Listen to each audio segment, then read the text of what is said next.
Thank you, Samia. Yes, I'll, I'll say this. In 2013, I was, so in 2011, I got a job with a microfinance, right? And after doing the interview, I thought they're like multiple IT personnel and I will learn from them. Lo and behold, as the only IT person in the microfinance in Uganda. And my boss came from Kenya and he's like, I'm going to train you in a week. And they're like, these are the servers, this is how they're connected, this is the database. You have to make sure you do end of day every day, end of day close to give or take 5 to 7 hours. And I'm like, what am I putting myself into? But the whole concept of you're alone and you've been given servers to manage and monitor and databases, I'm like, I'll take it all. So as the years progress, they decide, okay, let's get one more IT person. So 2013, December 31st, and I'll never forget it because I had planned to walk from office and go where the fireworks is and enjoy it, knowing I'll do end of day, finish by like give or take 11:50, walk and see the fireworks. For the people that know databases, I wiped the entire database. You're kidding. The whole database, as in completely truncated the whole thing. Wow. So I sit in the office alone and I'm like, now what do I do? So I call my boss in Kenya.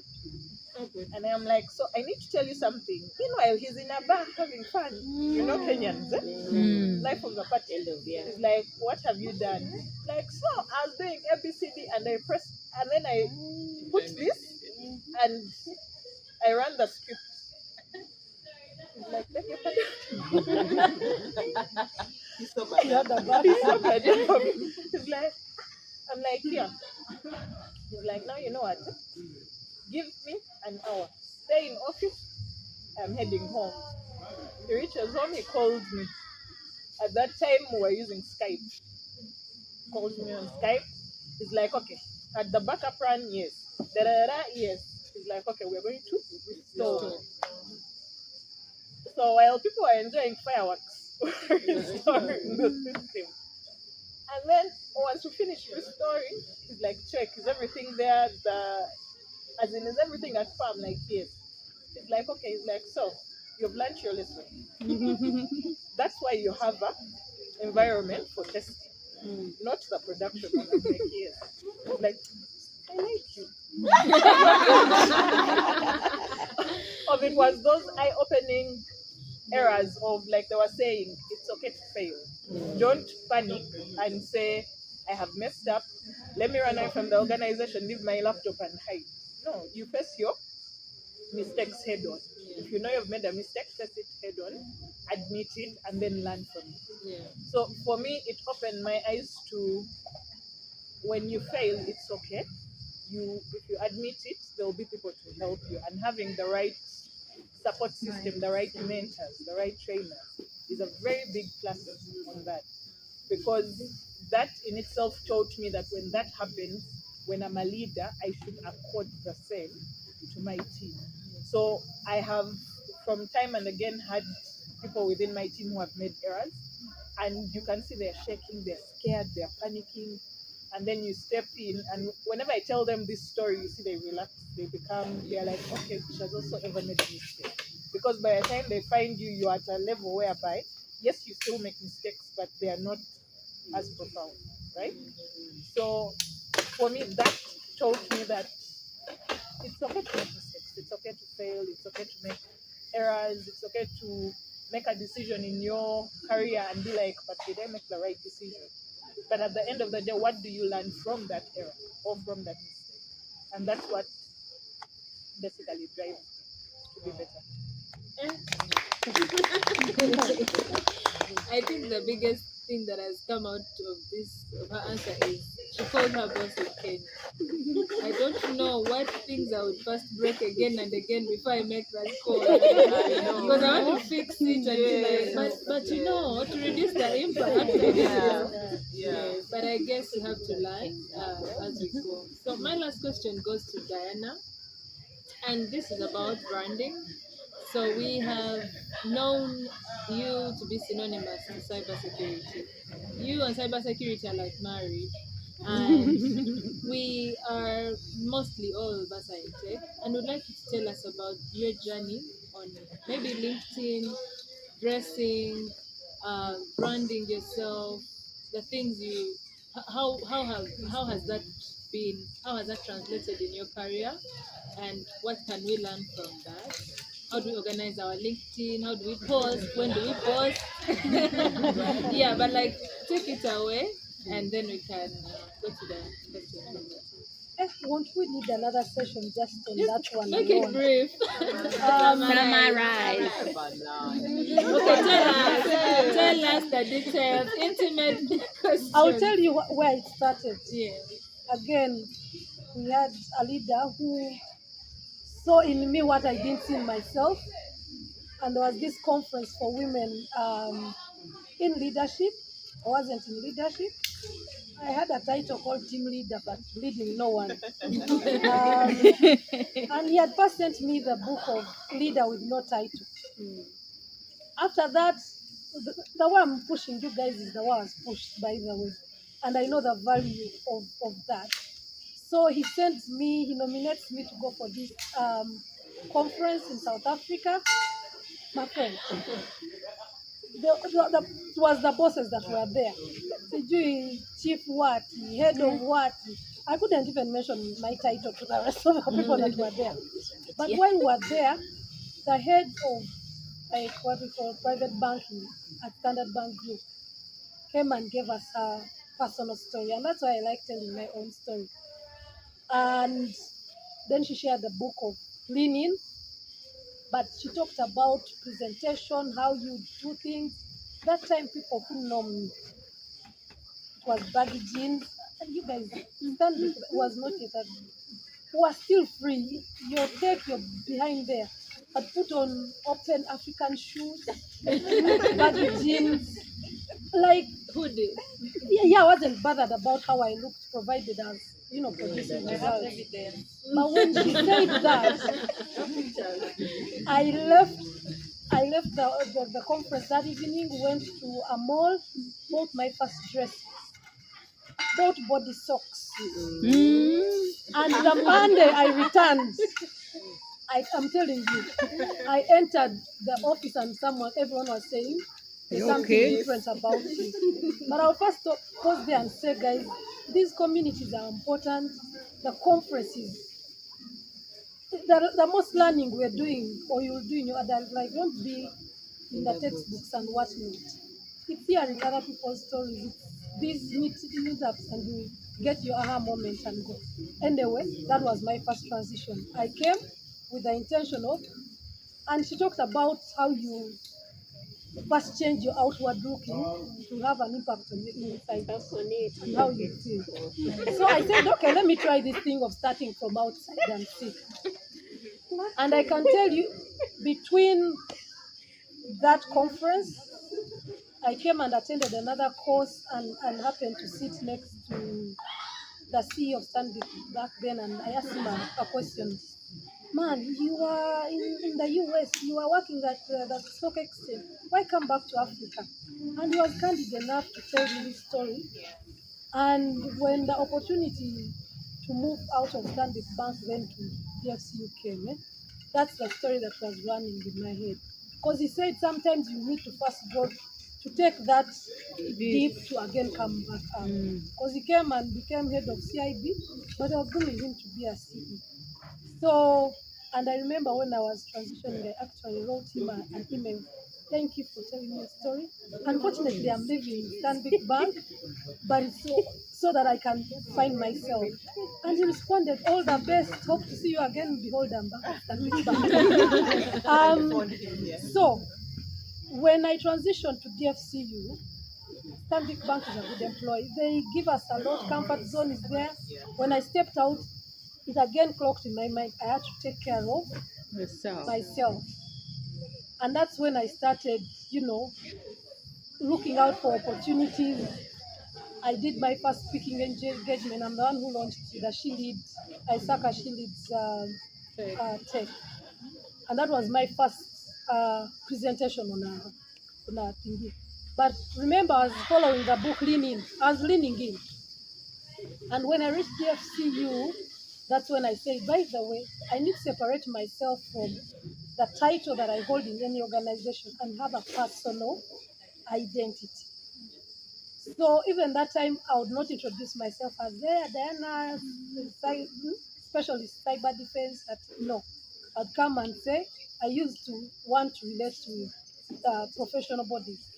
Agava Diana, a cyber security profession representing ISC2 or representing ISACA.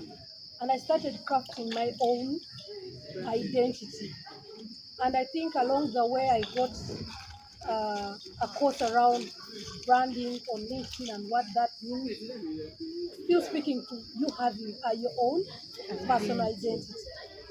And I remember when I started, what I picked out of the course was even if you have nothing to post, build the habit, do the sharing, reposting.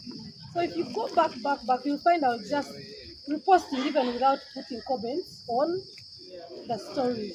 But then that built the habit, and that habit now has created the brand that you people see. But within that brand creation, one thing I need to be authentic. Even when you have your highs and lows, can they see in the story what you're writing? Because people want, there's a power in our own personal stories. And I even always look at it when I post something personal. The views, the word are maybe 8,000. When it is the cyber security, I think the Jones now say, that is, there's no AI here. So yeah, be authentic, but create the habit. And the rest will follow. Yeah.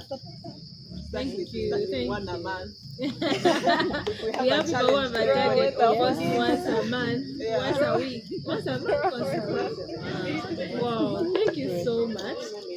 So we have a speed round. Before I hand over to the team to ask for you, her name, Elizabeth. Yes. So you need to answer this very, very quickly without thinking. So, work late night or early morning? Late night. Tea or coffee? Coffee. Jeans or dresses? Gin.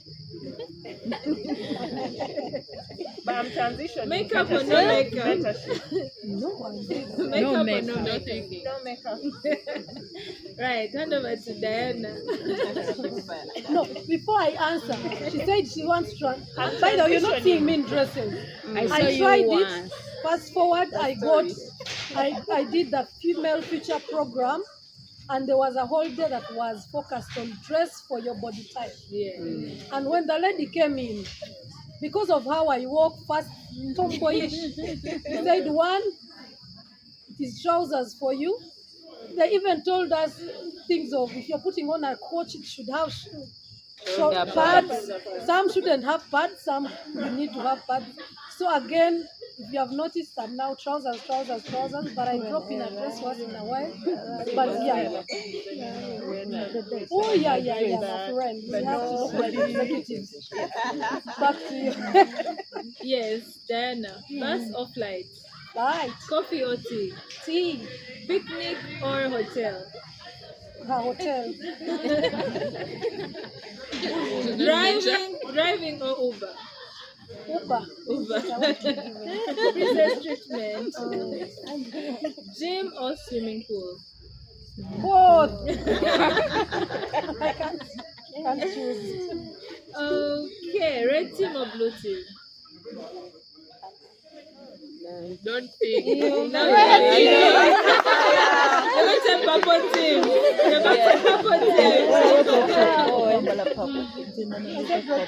Red team. Okay, hand over to Joanne. I hope that is Princess in the red team. Joanne, heels or sneakers?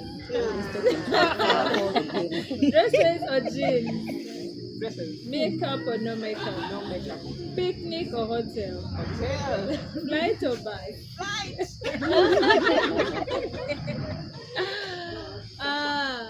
Home cooked food or order in.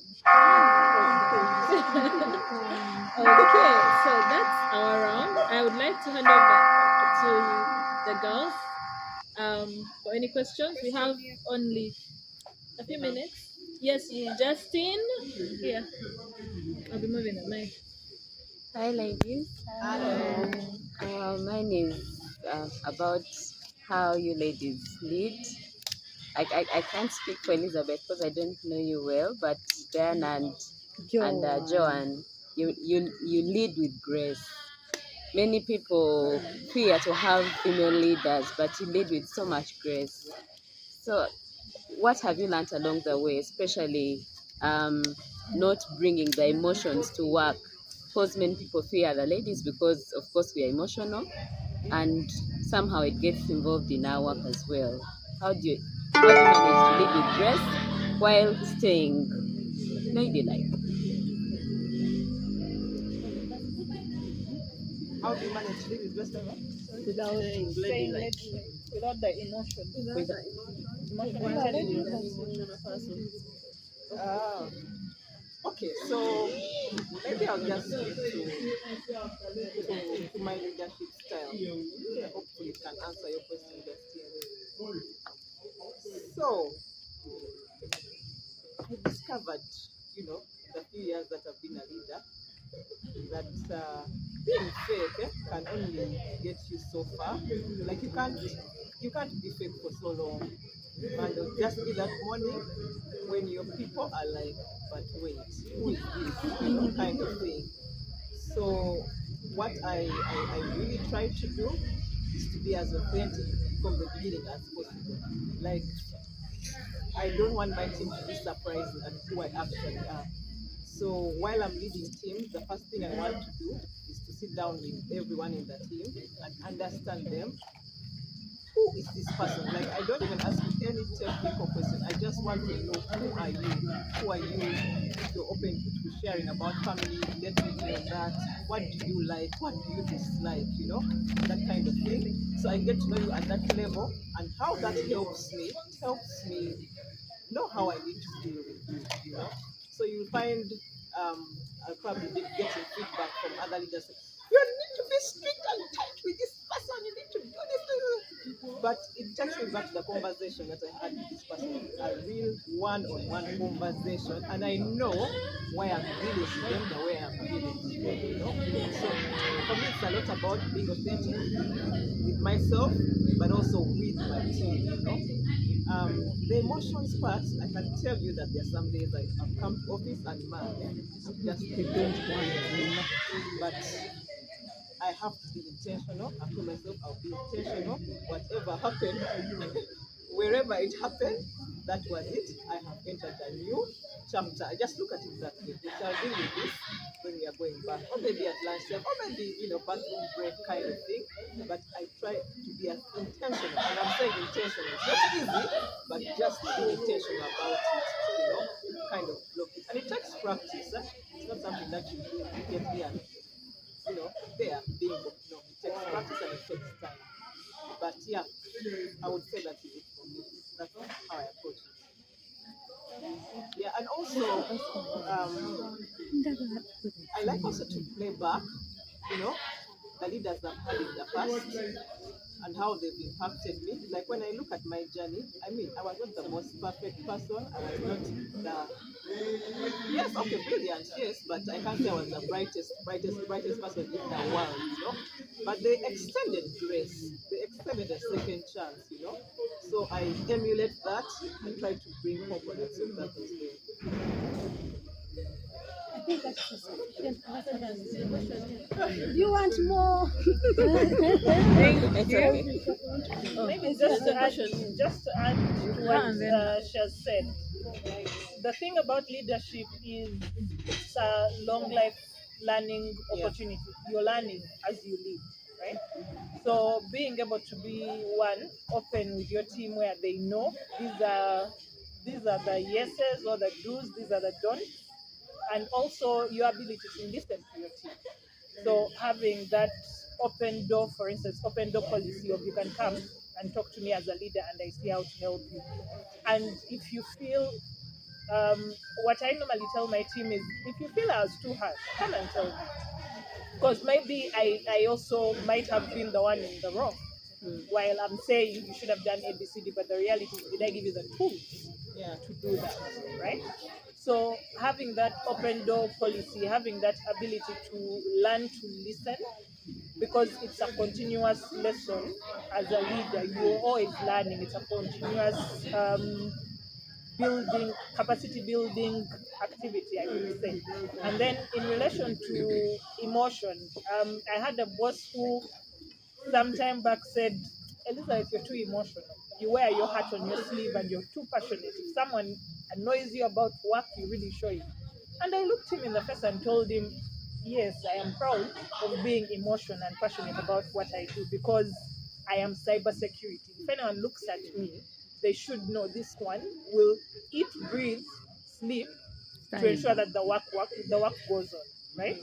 So sometimes, yes, there are times where your emotion is, let me block it off, but then there are times where it comes in handy. And never, like she said, don't fake it. Be true to who you are, and your surrounding will adapt to that environment as well as learn from it. Nice. We have one second last question and then another question. Are there other questions? No. Okay, here. Second last question. Mine is it too, but okay. To Diana and maybe Joanne.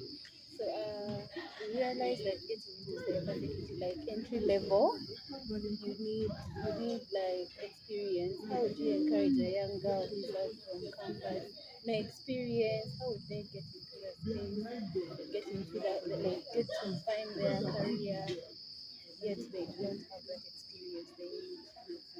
Secondly, yeah, passionate about the leadership, but then fear comes in me. I'm always worried. Like, how would you encourage me to gain leadership skills, take out the fear I have sometimes? Yeah, because sometimes we are working with men and you really need to outstand yourself. Okay, I think it will also help me even answer the first question around my leadership style. Um, and this is how I, because when in leadership you have opportunities to hire people, and I've told many people that I hire passion and attitude, because there's this belief that what we have created around cybersecurity, that you need 1,000 certifications and all that to get into the roles. Now this is the truth. Um, when I hired most of the people that I've had a chance to hire, majority of them didn't even have a single certificate. Because I feel that is my role as a leader, to grow you, give you that opportunity to do all certifications.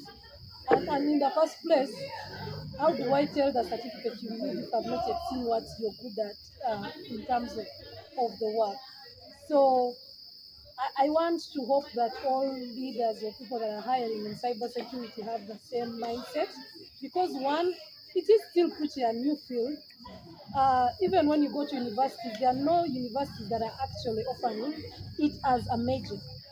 So you're coming out of university with computer science, with all these other courses that give you a good base to join cybersecurity.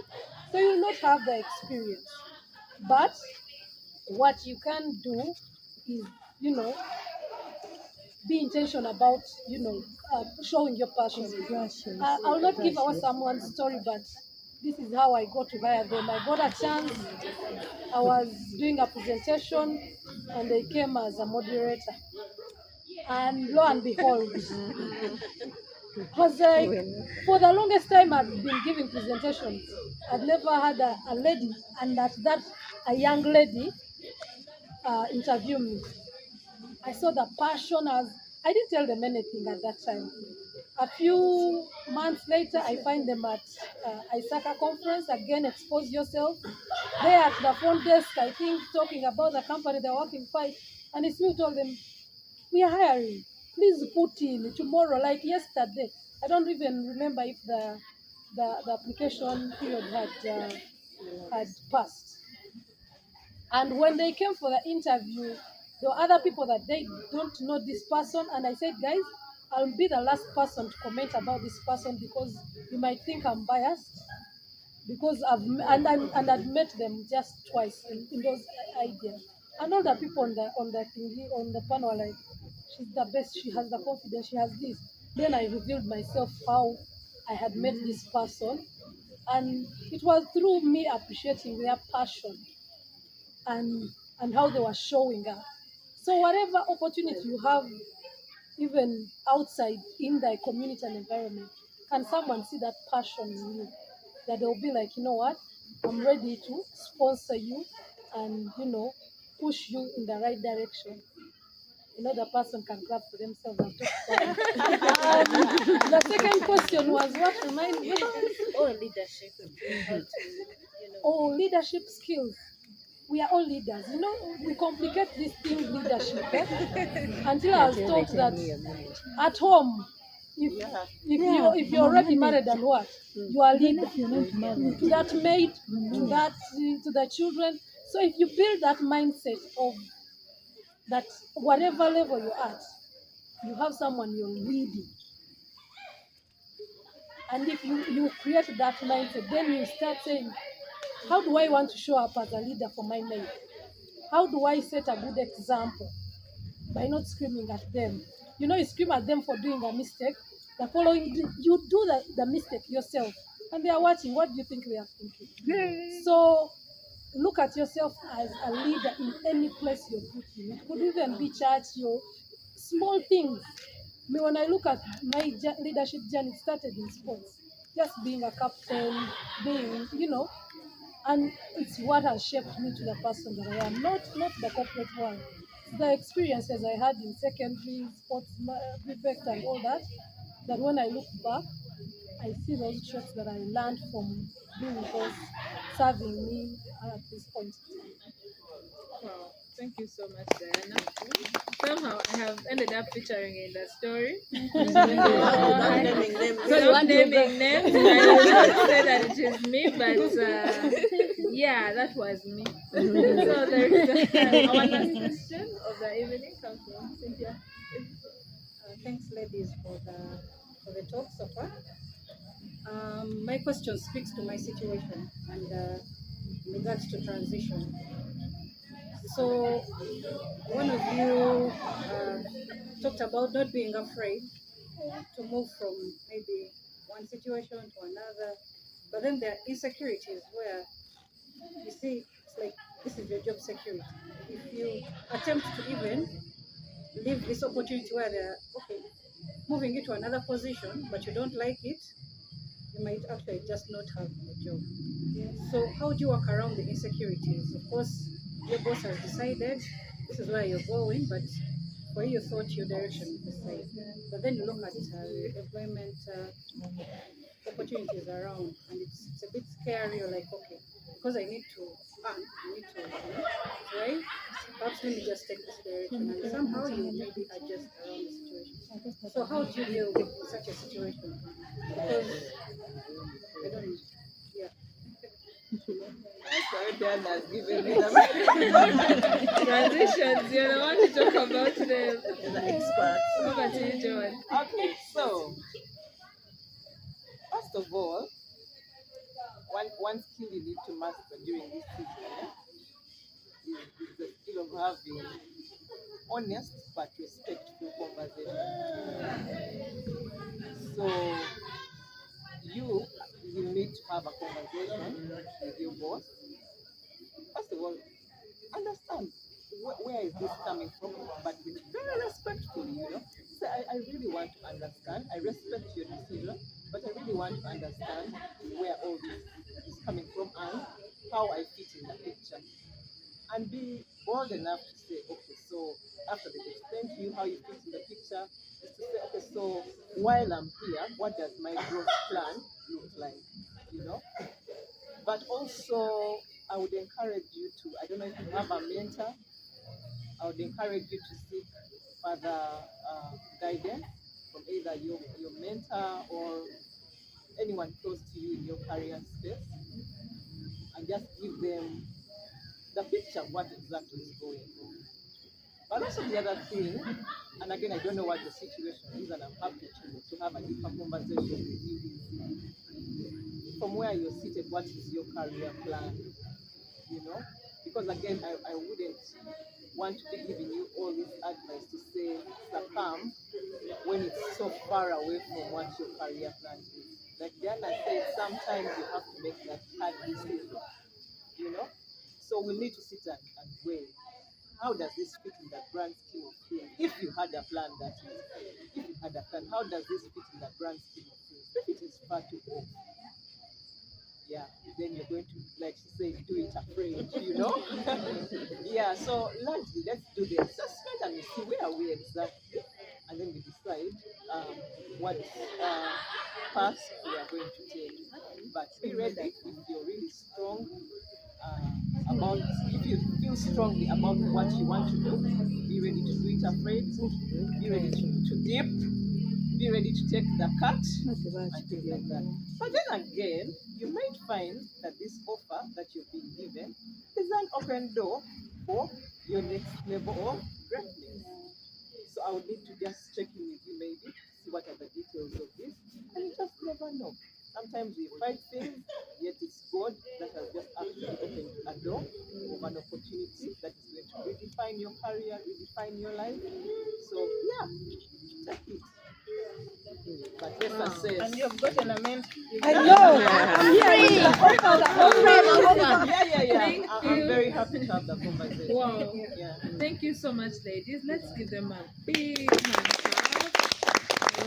We really appreciate your time for sharing with us and for sharing your experience with us. I'm going to request Claire Ambusha to give us a vote of thanks. To thank these ladies for sharing boldly, for opening their world to us. And yeah, and then next we shall just have one word from each one, just one popcorn word for what the session has been for us. And we shall have one last item and then we close. Thank you. Meme wins. We have our Our own fire Cynthia, backup. we don't have There was a electricity. disclaimer. So, on behalf of us who have had all these nice words, I'd like to say thank you because we know your time is valuable and you managed to come and be with us the entire evening, the entire night with or without power. You know, in darkness and in light, you've been here. So we thank you and we hope that you have learned as we have learned from you. And we hope to see you guys again soon. Yes, we hope to see you guys soon. Thank you. Yes. Thank you so much. If for all of us who don't know, our lady Diana is going to present us at Wicys Global in, I think, tomorrow. Tonight. So blessings to you, and we're journeys. praying for a safe flight and that you might enjoy yourself and that you might take our regards to them, our pictures, our My friend. experiences. Yeah. our painting. I'm here thinking of carrying my painting. I'm not bringing it back. No. It's cocaine. Take it in a photo Oh, form. okay. No. You know what? I'm going to take it and give it to Amberine, the founder, as a present. Well done. But now, There's a free one. Which needs they have said painting. You give to just Gail. Yeah. She will not forget Uganda. Yeah. But now There's an Yeah. extra one. Okay. But it's one. not I painted. wanted It's the not one painted. painted. Painted one. Then you write it. Right. So I just want to hear one word, just popcorn words, what the session has been. Enlightening, amazing, fun, eye-opening. Any other words? Engaging. Yes, just say. Happy Women's Day, guys. Have you all of us given Pauline your picture? Yes. Have we? She took them earlier. This one. All right. Okay, thank you so much. And I'm going to hand over back to Agnes. Thank you so much. Thank you, ladies. You've been a very good audience. So I think this is like the end. We've come to the end of our engagement, but we still have some snacks. So hi, ladies. So please introduce your names and tell us how your experience has been at this event. I'm Daniela Mozale. So my experience for today has been mind-opening for someone who's just getting into the field of cybersecurity and interacting with women who have been through it. It's quite inspiring, and I hope I hope we keep on having these meetings, like to help us grow more in our sector and more confident in whatever we do. It's been really nice for me as well. Get to meet people, get to meet people and talk to people and understand where they're coming from, understand the challenges they're facing, and listen to people who have been through it, encourage you and pick you up and hold your hand, actually, and hold your hand, but show you that you can do it and you can do better. It's really been amazing. All right, thank you so much. And would you wish to have more of these? Yes, and I hope we have people who are also younger, who are also studying. Like, someone who's so confused to come and join us more, because it's way more better, and you share your challenges. You be like, this and this happened, like, and you relate more. Yeah. All right, thank you so much. Thank you.